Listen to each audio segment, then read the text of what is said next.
Olá pessoal, no vídeo de hoje vamos apresentar a vocês os conceitos relacionados à histamina e antihistamínicos. Este trabalho foi feito em parceria com Andréia, César, Gabriel, Júlia, Lucas, Ramon e Rayane. Com relação à síntese da histamina, a histamina ela vai ser produzida a partir da conversão da L-histidina pela enzima histidina descarboxilase. Ao ser produzida, a histamina ela é direcionada em sua forma livre.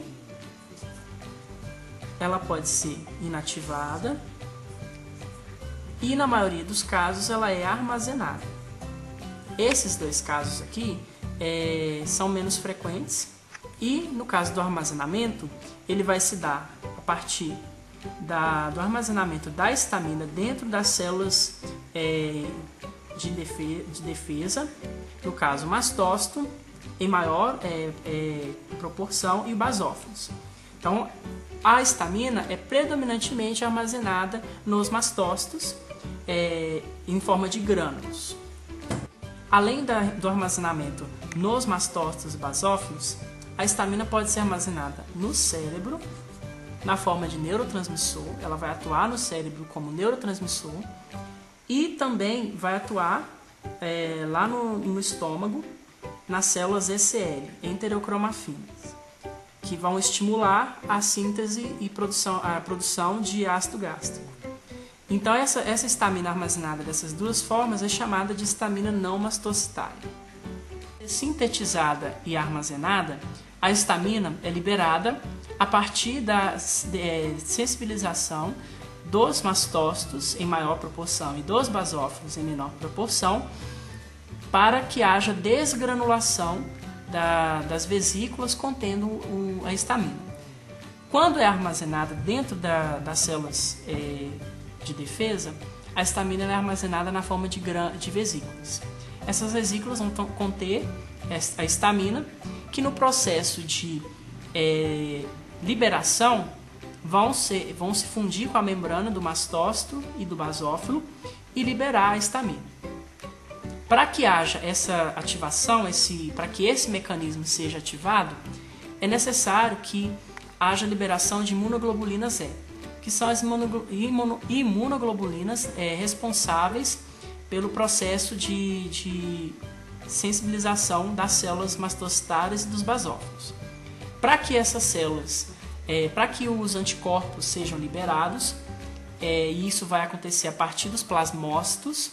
O plasmócito ele é ativado pela junção do linfócito T com o linfócito B, que juntos vão realizar a ativação do plasmócito, e o plasmócito vai liberar as imunoglobulinas E com a sigla IgE.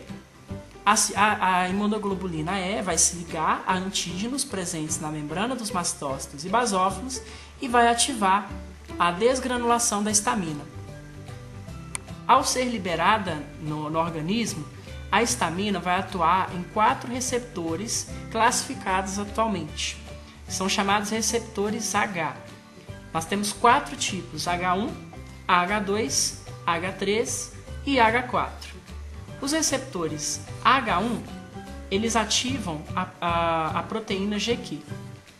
Quando a histamina liga-se ao sítio de ligação do receptor H1, ela ativa a proteína GQ lá no receptor, e essa proteína GQ ativa a produção de trifosfato de inositol e também de diacilglicerol, que por sua vez vai ativar outros mecanismos dessa cascata de liberação. Os receptores H2, ativados pela histamina, eles vão ativar a proteína GS, que por sua vez vai estimular a produção de AMP cíclico, que desencadeia em cascatas de liberação dentro da célula. Os receptores H3 e H4 vão ter a mesma atuação. Ambos vão atuar sobre proteínas GI e GO, e ambas vão entrar na diminuição de produção de AMP cíclico, que é um efeito contrário ao da proteína GS.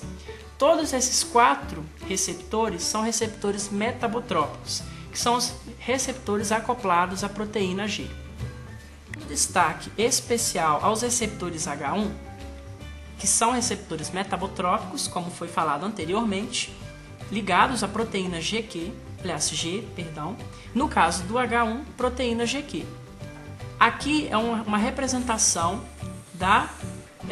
do receptor H1, onde a gente vai ter o local de ligação, o sítio de ligação da histamina, e aqui o nosso complexo da proteína G.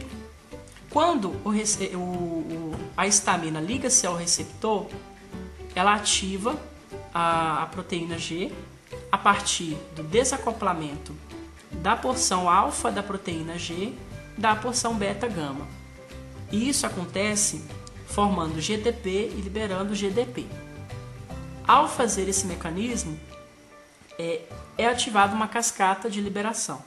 Nessa cascata de liberação, a proteína G que foi separada, né, da porção alfa da beta-gama, a porção alfa, que vai ter um GTP ligado, ela vai se ligar a proteínas PLC, que é fosfolipase C, e a fosfolipase C ela vai ativar a liberação de trifosfato de inositol a partir da PIP2. O trifosfato de inositol, por sua vez, ele vai atuar sobre os receptores no retículo endoplasmático e retículo sarcoplasmático, no caso de células musculares, para que haja liberação de cálcio intracelular, que vai estar armazenado em sua maioria dentro do retículo. O cálcio liberado, ele vai atuar na excitação e despolarização de células, que vai, por sua vez, ativar vários mecanismos. Outra atuação da PIP2 é na ativação do diacilglicerol, que vai produzir proteínas quinase C. Os receptores H1 são encontrados principalmente no músculo liso, no cérebro e no endotélio vascular, aonde a histamina vai exercer efeitos sobre esses receptores, modulando a ação de cada um desses órgãos, desses locais, e, consequentemente, tendo o estímulo excitatório, que é ativado a partir da liberação, da ativação da cascata de liberação da proteína GQ. Bom, a histamina ela possui um amplo espectro de ações que envolve numerosos órgãos e sistemas orgânicos. Para compreender as funções da histamina, é conveniente considerar seus efeitos fisiológicos em cada tecido. Esses efeitos incluem ações sobre o músculo liso, o endotélio vascular, as terminações nervosas, o coração, o trato gastrointestinal e o sistema nervoso central. No estômago, a histamina ela vai atuar principalmente na mucosa gástrica para potencialização da secreção ácida induzida pela gastrina. Além disso, a histamina ela vai ativar os receptores do estômago para levar ao aumento de cálcio intracelular nas células parietrais, que resulta na secreção aumentada do ácido clorídrico pela mucosa gástrica. A histamina é uma das 3 moléculas que regulam a secreção de ácido no estômago, sendo as outras 2 a gastrina e a acetilcolina. No sistema nervoso central, a histamina também atua como neurotransmissor.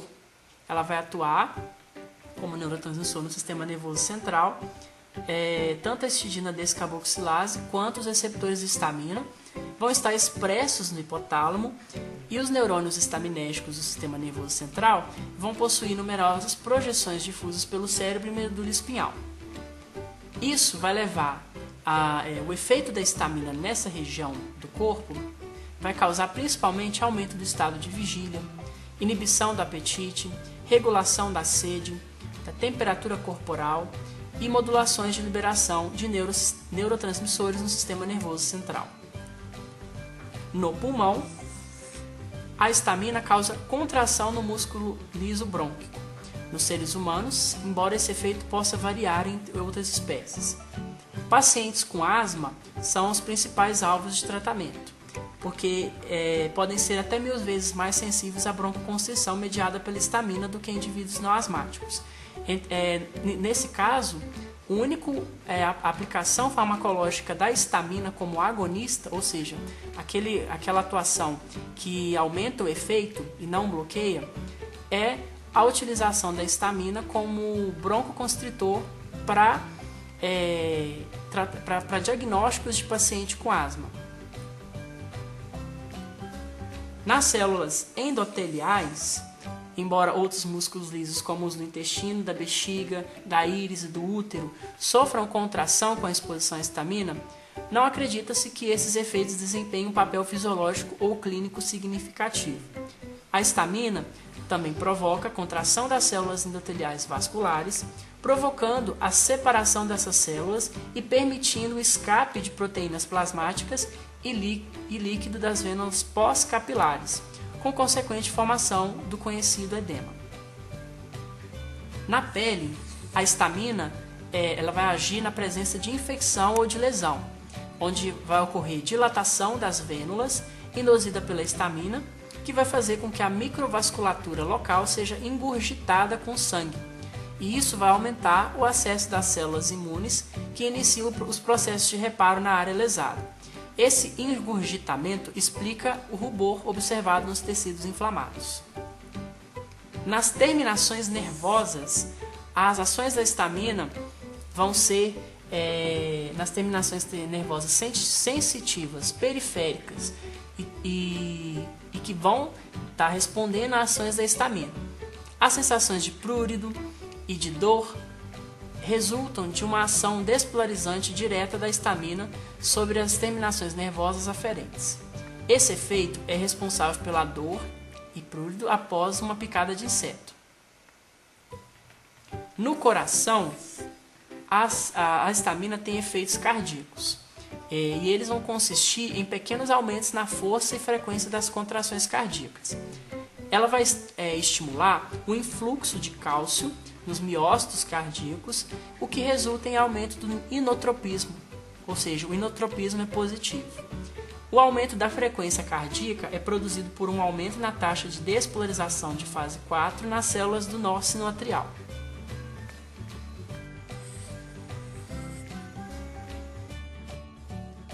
A principal função da histamina nos vasos sanguíneos é a vasodilatação. Essa vasodilatação ela vai ocorrer em arteríolas e vênulas pós-capilares. A partir dessa vasodilatação, vai haver o aumento da permeabilidade capilar, onde vai haver transudação de fluidos e proteínas que vão ir para o intestício e isso, consequentemente, irá formar edema na região do interstício.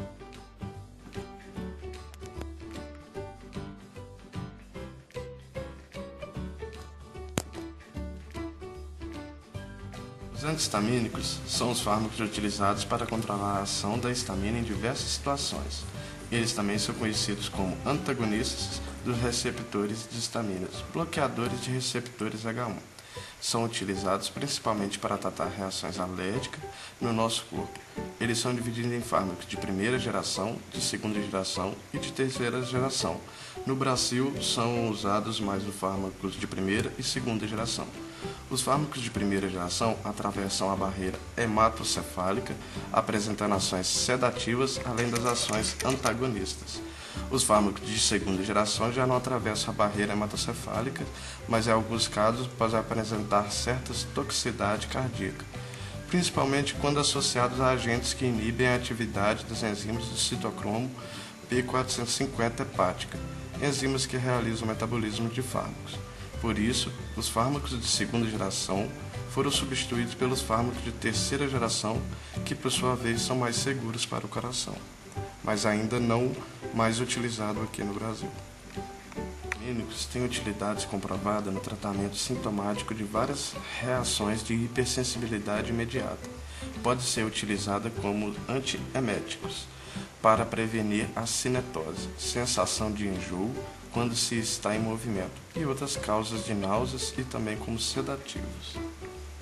As reações alérgicas agudas, as que se evidenciam são a rinite alérgica, são utilizados fármacos de segunda geração, a urticária, que são mais utilizados os fármacos de primeira geração, conjuntivite, entre outros. Os fármacos mais utilizados são a loratadina, desloratadina, hidroxizinina, prometazina e outros. Em emergências alérgicas, como por exemplo o choque anafilático, são utilizadas a prometazina e a clorfenamina. Podem ser úteis em casos de cinetose leves, distúrbios vestibulares como a doença de Meniere e outros tipos de vertigem verdadeira. Além disso, por causar sonolência, podem ser usados como hipnóticos, estando presentes em preparações comerciais indicadas para insônia, e por sua atividade sedativa e ansiolítica branda, contribui para a sua utilização como ansiolítico fraco. O uso é ideal para crianças na hora de dormir. Exemplo, prometazina. Os anti-histamínicos, assim como qualquer outro fármaco, podem trazer alguns efeitos adversos ao paciente que está fazendo uso dos mesmos. Geralmente, observa-se em alguns pacientes tontura, fadiga, xerostomia, ou seja, boca seca, taquicardia reflexa, hipotensão e, em alguns casos, visão embaçada, constipação, entre outros distúrbios gastrointestinais, retenção urinária e dermatite alérgica, quando a aplicação for tópica. Para finalizar, a histamina tem a sua ação em cada um desses órgãos e tecidos bloqueada pela ação dos antihistamínicos. Toda a ação modulada pela histamina, ela é bloqueada parcialmente ou totalmente em cada uma dessas regiões pela ação dos antihistamínicos.